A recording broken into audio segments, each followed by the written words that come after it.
the mindset of people who rarely feel jealous. She watched him smile at another woman across the crowded room, the kind of smile that used to be hers alone. A year ago, that moment would have shattered her. The familiar ache of jealousy would have crept through her chest like poison, whispering that she wasn't enough, that she was losing him, that every glance he gave away was a piece of their relationship dying. But tonight, something had changed. Maya felt nothing but calm. Not numbness, not denial, just peace. The transformation hadn't happened overnight. It had cost her everything she thought she knew about love. And the journey to get here? It began with the worst betrayal of her life. What she discovered about herself in those dark months would challenge everything we believe about jealousy, security, and what it really means to love someone without fear. This is a story about the hidden psychology of people who rarely feel jealous and why their secret might be the most painful lesson you'll ever learn.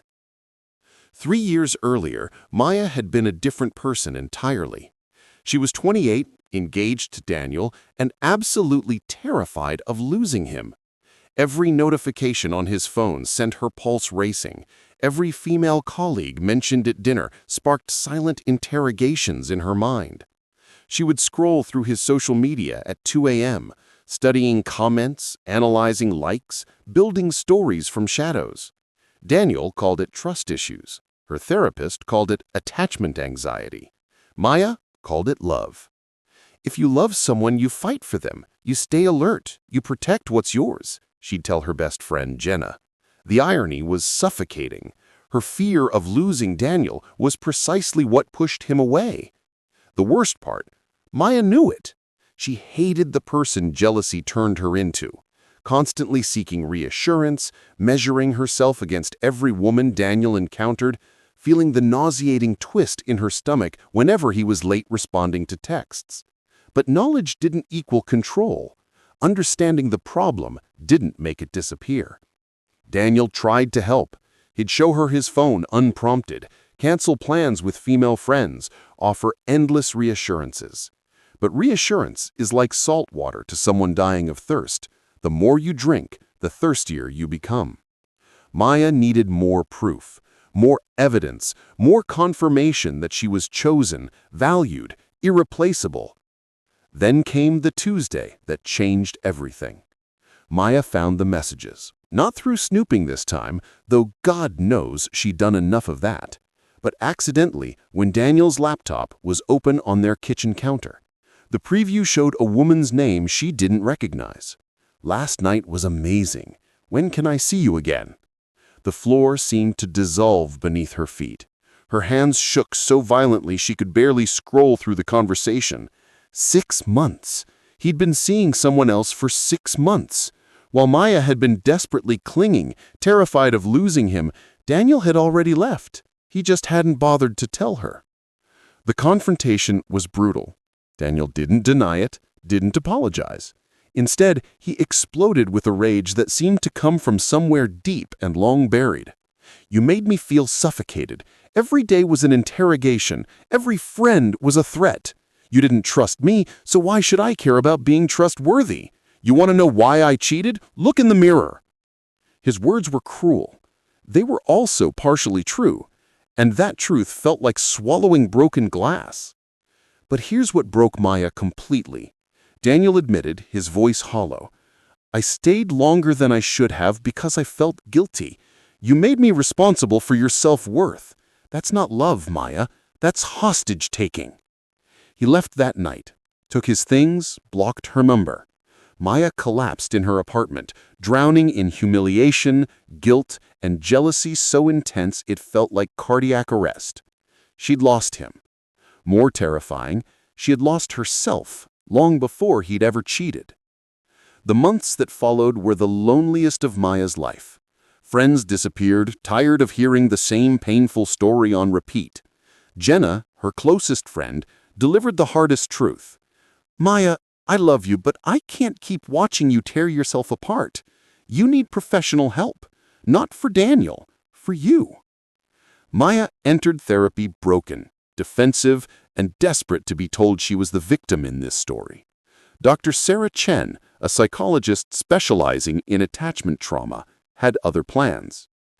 "Tell me about your childhood," Dr. Chen began in their first session. Maya almost laughed. "Classic therapist question. My parents were fine. We had a normal family." "Normal how?"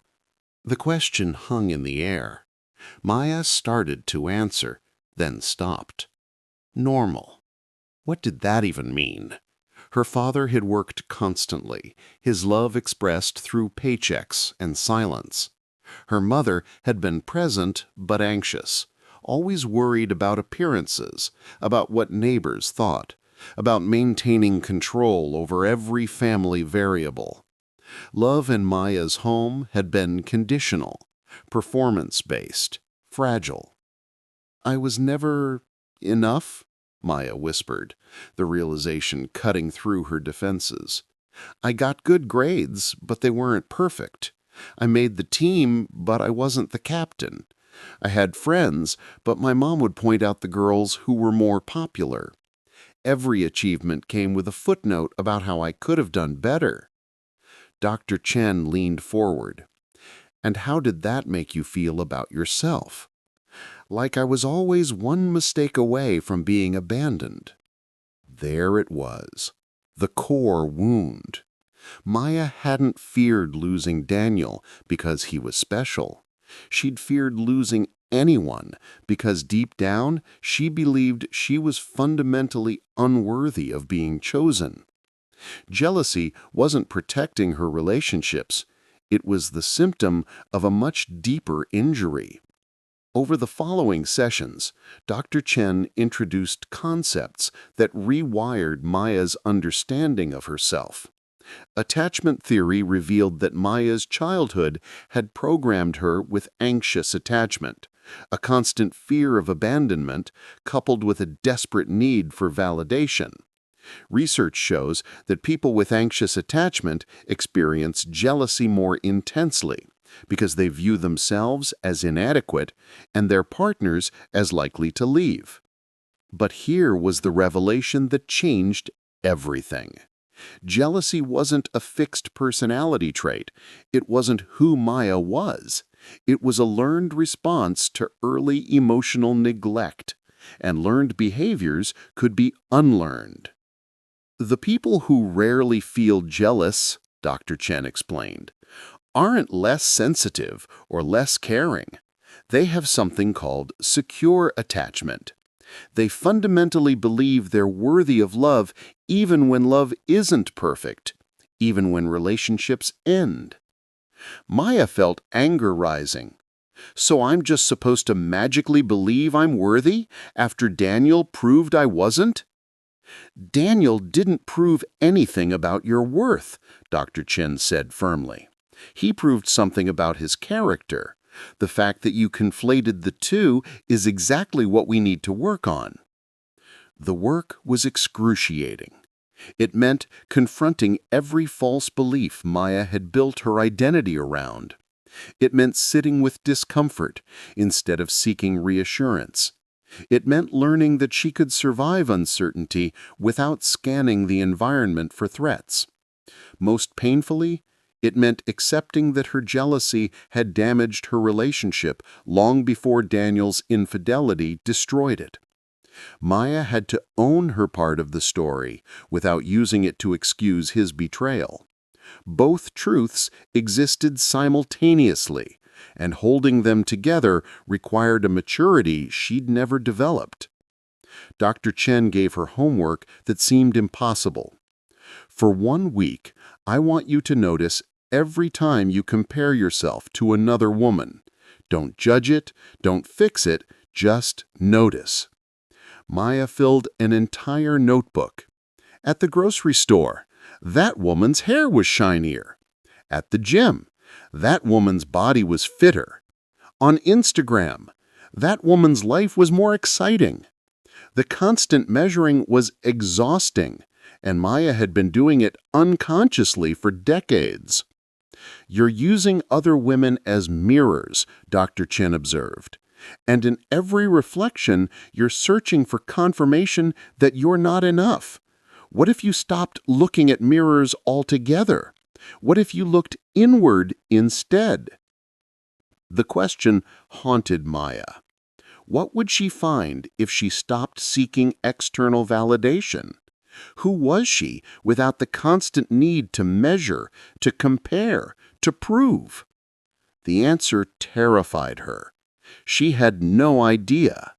6 months into therapy, Maya made a decision that seemed insane to everyone who knew her. She stayed single. Deliberately. Completely. No dating apps, no casual hookups, no searching for someone to validate her newly forming sense of self. Just stillness. For the first time in her adult life, Maya chose to be alone with herself.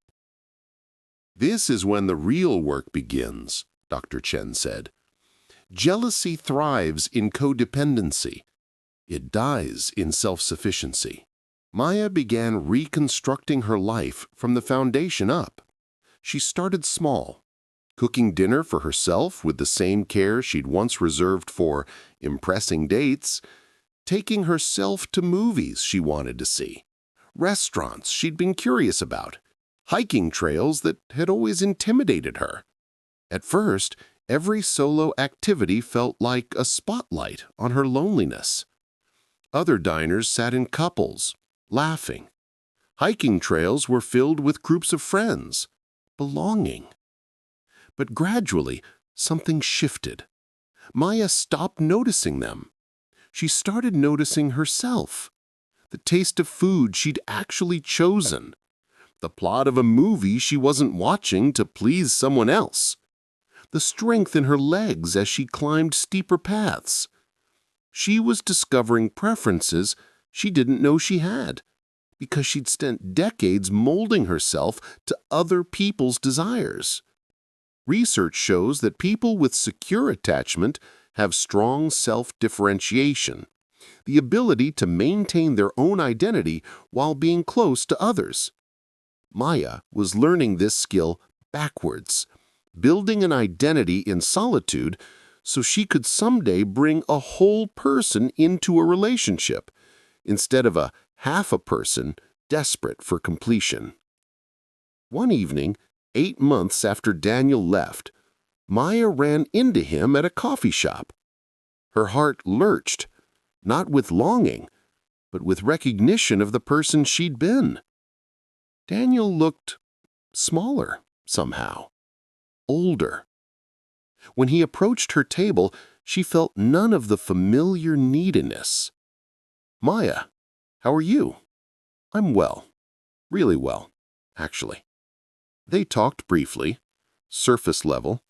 Maya mentioned her new job, her upcoming trip to Iceland she'd planned solo. Daniel seemed surprised, almost disappointed that she'd moved on. The conversation that once would have sent her spiraling into analysis, does he miss me? Is he jealous? Does he regret it? Barely registered. When Daniel asked if she'd like to grab dinner sometime, to talk, Maya felt something remarkable. Nothing. No surge of hope, no twist of jealousy about whoever he might be seeing. Just neutrality. "I don't think that's a good idea," she said kindly. "But I wish you well." Walking home, Maya realized what had changed. She'd stopped defining herself through his eyes. His opinion of her, good or bad, no longer determined her worth. The psychological term is differentiation of self, and it's the secret weapon of people who rarely feel jealous. They know who they are regardless of who's looking. But the real test came later that year when Maya met Adrian. She wasn't looking for anyone. She'd actually convinced herself she might be happier alone. Then Adrian appeared at a friend's dinner party, charming, attentive, genuinely interested in her stories. They started talking about architecture, Maya's field, and Adrian asked questions that revealed actual curiosity, not just politeness. They exchanged numbers, started texting. The early anxiety Maya expected never came. When Adrian took 2 days to respond, Maya felt fine. She had a full life now. His text timing didn't determine her mood. When he suggested dinner, she said yes, but without the desperate hope that had defined her previous relationships. Their relationship developed slowly. And here's where Maya discovered something profound about people who rarely feel jealous. They're not less invested in relationships. They're differently invested. Maya noticed Adrian had several close female friends. The old Maya would have spiraled, comparing herself, seeking reassurance, monitoring his phone. The new Maya was curious about herself. When she felt a flutter of uncertainty about his friend Rachel, instead of reacting, she observed the feeling with detachment. I notice I'm feeling insecure about Rachel, but I'm not drowning in it. It's like watching weather from inside a house. I can see the storm, but I'm not standing in it. That's metacognition, Dr. Chen explained. You're thinking about your thinking. People with secure attachment do this naturally. They can observe their emotions without being consumed by them. You're learning it deliberately. Maya tried something radical. She told Adrian about her past, her jealousy, her fear, not as a confession seeking absolution, but as honest disclosure about who she'd been and who she was becoming. She expected him to run. Instead, Adrian's response shocked her. "Thank you for trusting me with that," he said, "and I want you to know, my friendships with other women don't diminish what I'm building with you. They're not in competition. Different people meet different needs. That's healthy." The old Maya would have heard that as a threat. The new Maya heard it as truth. Research indicates that people who rarely experience jealousy have cognitive flexibility. They can hold multiple truths simultaneously without catastrophizing. They understand that their partner finding others attractive doesn't mean they're less attractive, that time spent apart doesn't equal abandonment, that love isn't a finite resource that gets depleted by distribution. Maya was learning to think this way, but it required constant practice. Every time insecurity arose, and it still did, she had to consciously choose a different response. Not suppression, not denial, but rational evaluation. Is this fear based on Adrian's actual behavior or my old wounds? Almost always, it was the wounds. Then came the night that tested everything Maya had built. Maya and Adrian had been together for 14 months when he got a promotion that required relocating for 6 weeks to work on a project in San Francisco. 6 weeks apart. The old Maya would have imploded at the suggestion. The new Maya felt conflicted, and that conflict was progress. "I'll miss you," she told Adrian honestly, "but I think you should go. This is important for your career." Adrian looked at her with something close to awe. "Are you sure? We can make it work long distance. I'll fly back on weekends." "I'm sure. I have my own work here, my own life. We'll text, we'll video call, and we'll be fine." But 3 weeks into Adrian's trip, Maya's phone buzzed with a message from an unknown number. A photo. Adrian at a restaurant in San Francisco, laughing, his arm around a woman Maya didn't recognize. The message read, "Thought you should know what your boyfriend's really doing out there." Maya's heart hammered. The old program started firing, her mind immediately spiraling into catastrophe. Who was that woman? Why did the sender feel compelled to tell her? Was Adrian cheating? Had she been a fool to trust him? But then, and this was the moment Maya knew she'd truly changed, she paused. She actually paused. Instead of firing off an accusatory text or spending hours analyzing the photo, She did something revolutionary. She called her therapist. I received a photo, Maya told Dr. Chen, voice shaking. Adrian with another woman. An anonymous person sent it, and I'm freaking out, but I'm also noticing that I'm freaking out. Does that make sense? Perfect sense, Dr. Chen said. What do you want to do? My old me would want to interrogate him, demand explanations, spiral into jealousy. But Maya paused, breathing deeply. But I don't actually know anything yet. The photo doesn't tell me context, and an anonymous sender is a red flag for manipulation. What does your gut tell you about Adrian? Maya sat with the question. In 14 months, Adrian had been nothing but consistent, honest, transparent. He'd never given her reason to doubt him. One ambiguous photo from a malicious source didn't erase that history. When Adrian video called that evening, Maya felt her pulse racing. But she didn't ambush him. Instead, she said, "Hey, something weird happened today. I got an anonymous message with a photo of you with a woman at a restaurant. I'm not accusing you of anything, but I'd like to understand the context." Adrian's face shifted from confusion to anger. Not at Maya, but at the sender. Jesus, that's so messed up. The woman in the photo was Rebecca, my colleague's wife.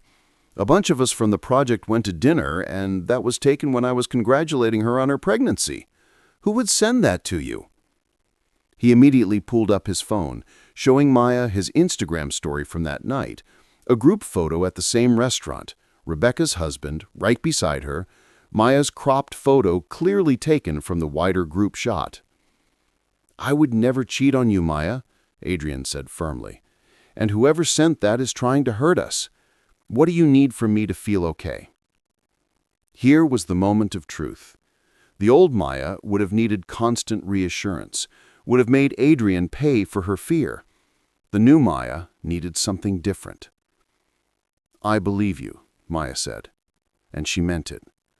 "I needed to ask. You answered. That's enough." Adrian's eyes widened. "That's it?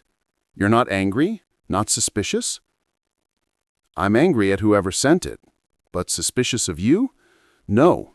You've shown me who you are through your actions. One manipulative photo doesn't override 14 months of integrity." They talked for another hour, not about the photo, but about their days, their work, their upcoming reunion. When they hung up, Maya felt something she'd never experienced before. Proud of herself. She'd responded from security rather than insecurity, from trust rather than fear. The next day, Maya did something else remarkable. She blocked the unknown number and deleted the photo without spending another minute analyzing it. Research shows that people with secure attachment don't ruminate on perceived threats. They assess, address, and move on. Maya was finally becoming that person. When Adrian returned from San Francisco, he brought Maya to the same restaurant from the photo. "I wanted you to see it, to replace that manipulated image with the real thing, with us." Sitting across from Adrian, Maya realized the transformation was complete. She'd become someone who could love fully without losing herself, someone who could trust without naivete, someone who rarely felt jealous not because she cared less, but because she believed more in herself, in her worth, in her ability to survive whatever came. But the real twist, the final piece of the puzzle, it came from the most unexpected source. 6 months after the photo incident, Maya received a message request on social media from a name she didn't recognize, Allison Hayes. The profile picture showed a woman about Maya's age. The message was brief, but devastating. "Can we talk? It's about Daniel." Maya's stomach clenched. She'd moved on from Daniel, hadn't thought about him in months. Why was a stranger contacting her about him now? Against her better judgment, Maya agreed to meet Allison at a coffee shop. Allison was younger than Maya expected, maybe 25, with tired eyes and anxious hands that couldn't stop fidgeting. She barely waited for Maya to sit down before the words tumbled out. "I'm Daniel's fiancé, or I was. We broke up last week. I found out he cheated on me, has been for months, and when I confronted him, he said—" He paused, tears streaming. "It was my fault, that my jealousy pushed him away, that I was too insecure, too clingy, too much. Just like he said about you." The coffee shop seemed to tilt. Maya felt a strange combination of validation and horror. "How did you know about me?" "I did research after we broke up, found your name in old emails. I had to know.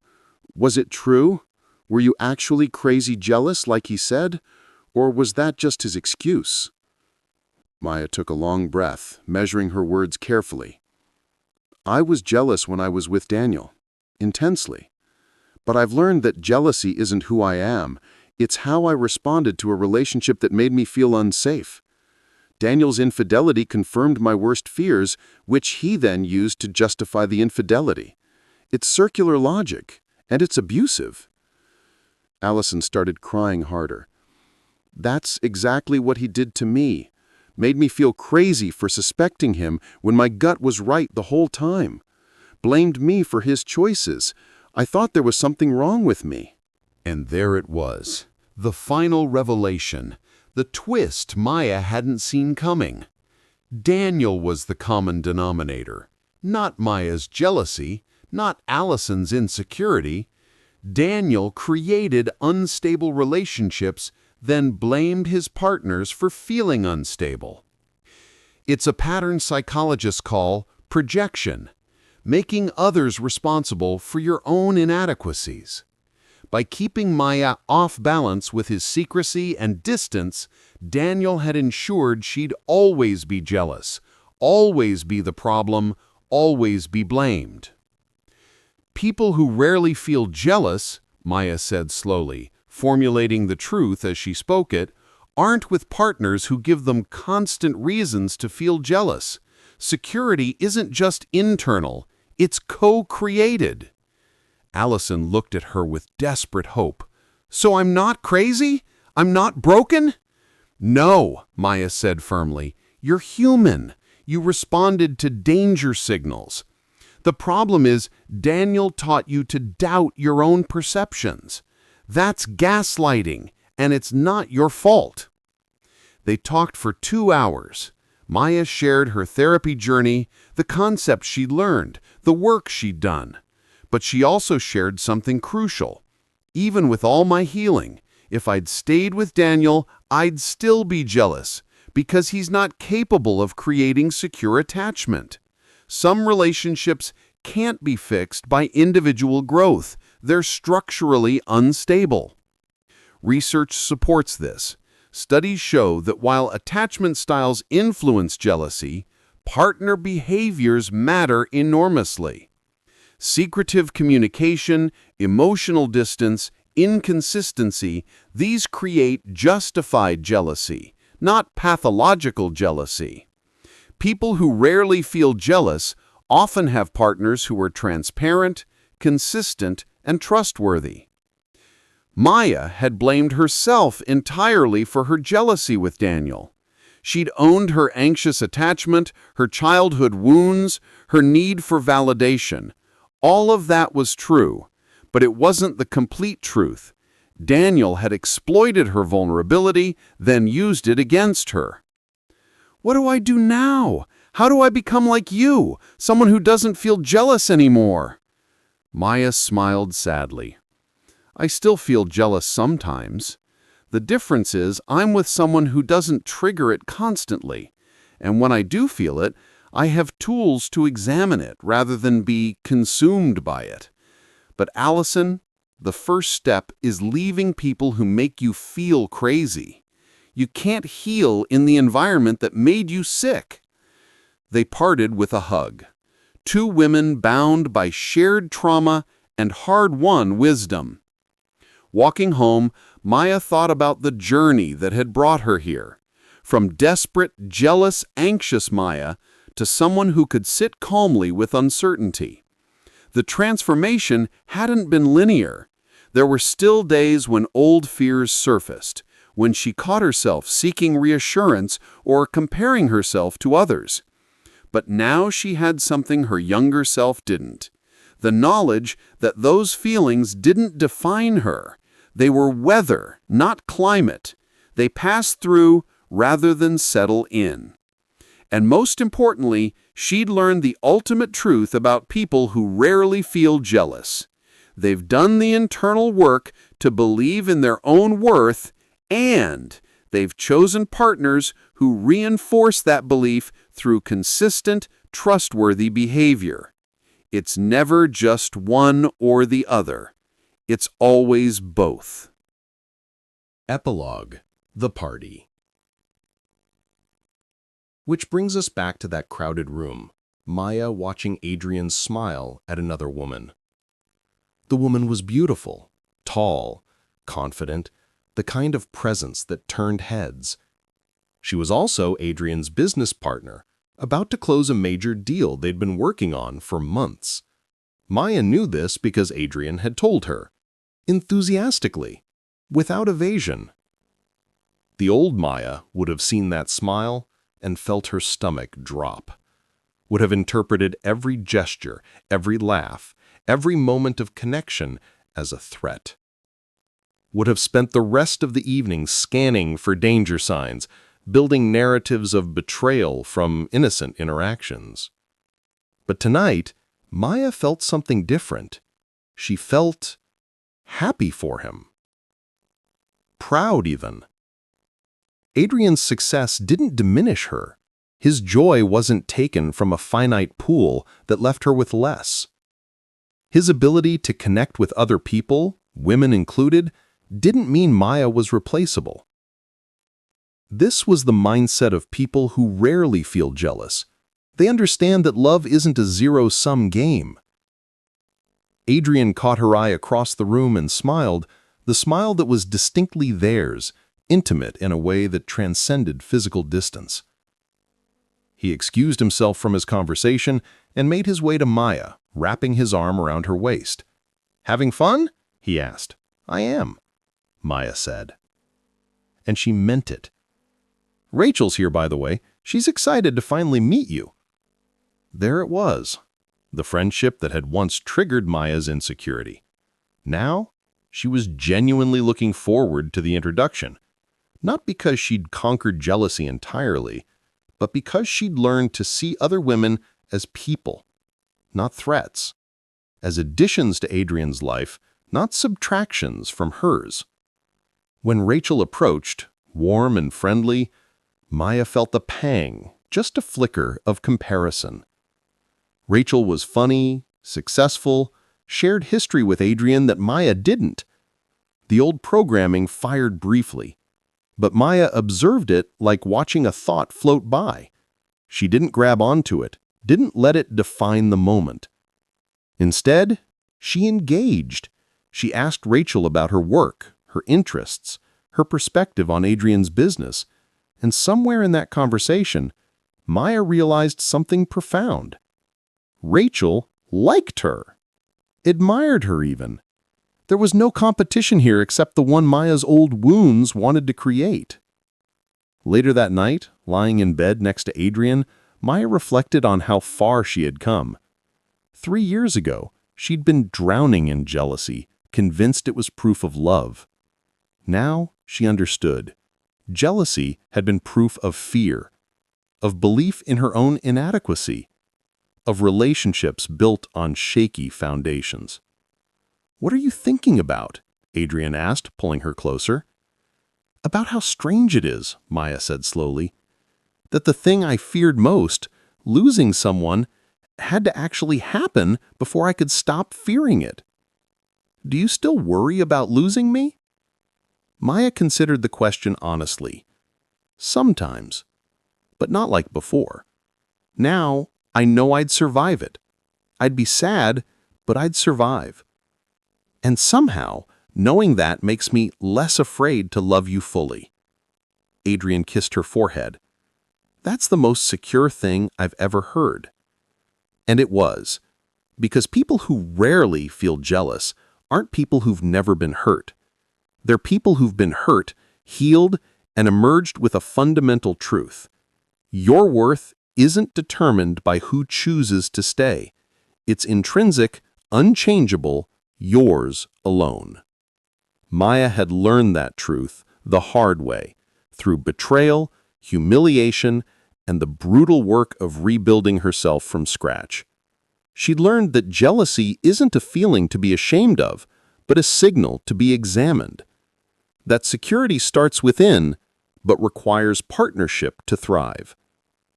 That you can't force someone to value you, but you can always choose to value yourself.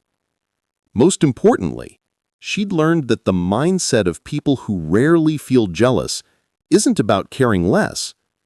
It's about knowing more about yourself, about healthy relationships, about the difference between intuition and insecurity. It's about having done the work to separate your worth from someone else's behavior. As Maya drifted off to sleep, she thought about Allison, about Daniel, about who she had been and who she had become. The journey had been painful, transformative, worth every brutal moment. Because on the other side of jealousy wasn't indifference. It was freedom. And freedom, Maya had learned, was the only foundation strong enough to build real love upon. Maya's story shows us something crucial. People who rarely feel jealous aren't born that way. They're built that way, through pain, healing, and conscious choice. They've learned to distinguish between intuition and insecurity. They've chosen partners who reinforce security rather than exploit vulnerability. And most importantly, they've done the internal work to believe they're worthy of love, even when love isn't perfect. The mindset isn't about never feeling jealousy. It's about not being ruled by it. It's about observing the feeling, examining its source, and choosing a response that serves your highest self rather than your wounded child. If Maya's story resonated with you, if you've struggled with jealousy or insecurity in your relationships, drop a comment below. Share your story. And if you want more real, raw narratives about human psychology and personal transformation, subscribe to this channel. Sometimes the stories that hurt us most teach us best. Let's keep learning together.